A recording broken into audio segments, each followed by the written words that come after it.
Vous êtes peut-être dans cette situation. Vous avez démarré un régime cétogène dans l'objectif de perdre du poids. Vous avez l'impression de faire tout bien et pourtant, ça ne marche pas. Vous n'arrivez pas à perdre du poids ou vous avez perdu quelques kilos au début, mais maintenant, ça bloque. Et cette situation, ça vous énerve.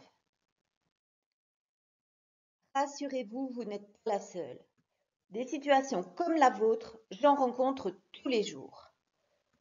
Je suis le docteur Ariane Monami. Je suis nutritionniste spécialisée en alimentation low carb et cétogène. J'aide les femmes de plus de 50 ans qui n'arrivent pas à perdre du poids à retrouver et à conserver leur poids de forme grâce à la reprogrammation métabolique. J'ai identifié 7 fausses croyances qui peuvent anéantir complètement votre projet de perte du poids. Écoutez attentivement cette vidéo, prenez des notes et prenez le temps de vous interroger. Suis-je moi aussi victime d'une ou plusieurs de ces fausses croyances? Je vous ai préparé une checklist à télécharger pour vous permettre de noter vos réponses. Cliquez sur le lien situé sous la vidéo pour télécharger votre checklist. Fausse croyance numéro 1. Pour perdre du poids, il faut obligatoirement passer en cétose. Sous-entendu, c'est la cétose qui permet de perdre du poids. Eh bien, c'est faux. Cétose et perte de poids ne vont pas forcément de pair. Le régime cétogène a été inventé en 1920 pour traiter les enfants épileptiques qui n'avaient pas besoin de maigrir, mais au contraire de grandir et de prendre du poids. Si votre objectif est de perdre du poids, passer en cétose n'est pas une obligation ni une priorité. Votre priorité, c'est d'améliorer votre métabolisme et de faire baisser votre insuline pour passer en mode déstockage. Fausse croyance numéro 2, si on mange moins de 20 grammes de glucides par jour, on est forcément en cétose. Ici encore, c'est faux. Définir l'alimentation cétogène comme une alimentation contenant moins de 20 grammes de glucides par jour est un abus de langage. On devrait parler d'alimentation low carb stricte. En fait, ce qui définit l'alimentation cétogène, c'est la production de cétones ou corps cétonique mesurable. Certaines personnes très actives peuvent être en cétose en consommant 100 grammes de glucides par jour. D'autres devront descendre en dessous de 20 grammes par jour pour passer en cétose. En fait, tout dépend de votre seuil personnel de tolérance aux glucides. Fausse croyance numéro 3, les cétones coupent l'appétit, ce qui permet de perdre du poids sans avoir faim. Alors là, c'est à la fois vrai et à la fois faux. Effectivement, les cétones peuvent vous rendre un peu nauséeuse, surtout au début. Mais ce qui va vraiment vous empêcher d'avoir faim, c'est la régulation de votre insuline. Fausse croyance numéro 4, pour perdre du poids, il faut manger beaucoup de gras. C'est faux, c'est une erreur d'interprétation. En alimentation low carb et cétogène, les lipides constituent votre principale source de carburant.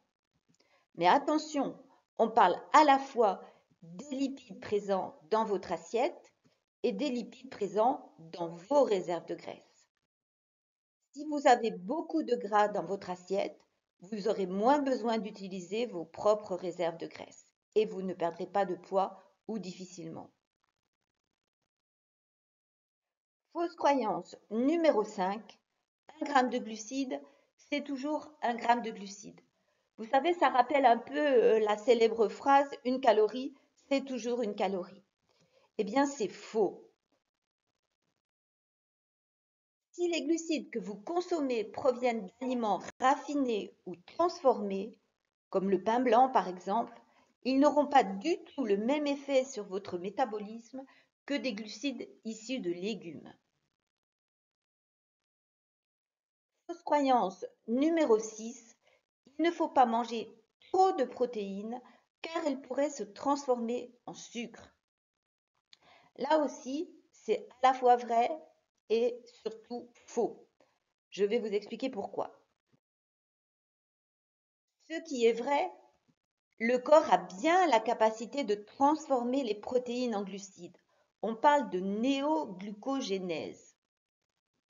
C'est un mécanisme de secours en situation de jeûne prolongé et quand il n'y a pas suffisamment de réserve de graisse disponible. Mais dans la majorité des cas, ce mécanisme est négligeable car le corps utilise les protéines comme matériaux de construction. Croyez-moi, je rencontre plus de personnes qui ne mangent pas assez de protéines que de personnes qui en mangent trop. Si vous ne consommez pas suffisamment de protéines pour couvrir vos besoins minimaux, vous risquez de perdre du muscle et votre appétit va augmenter pour vous pousser à combler vos besoins. C'est ce que j'appelle la faim de protéines. Fausse croyance numéro 7. Si on utilise uniquement des recettes cétogènes, on est sûr d'être en cétose. Eh bien là encore, c'est faux. Les recettes cétogènes ou keto que vous trouvez un peu partout sur Internet sont destinées à vous fournir des alternatives à votre ancienne alimentation. Elles vont vous permettre de découvrir que l'alimentation keto peut être à la fois savoureuse et rassasiante. Alors oui, prises individuellement, ces recettes sont pauvres en glucides. Mais si vous consommez régulièrement des biscuits keto, du pain keto et des desserts keto, vous aurez beaucoup de mal à perdre du poids. Rappelez-vous, la bonne formule pour perdre du poids, c'est avant tout plein de protéines, de légumes de bonne qualité et des bonnes matières grasses. Et maintenant, à vous de jouer.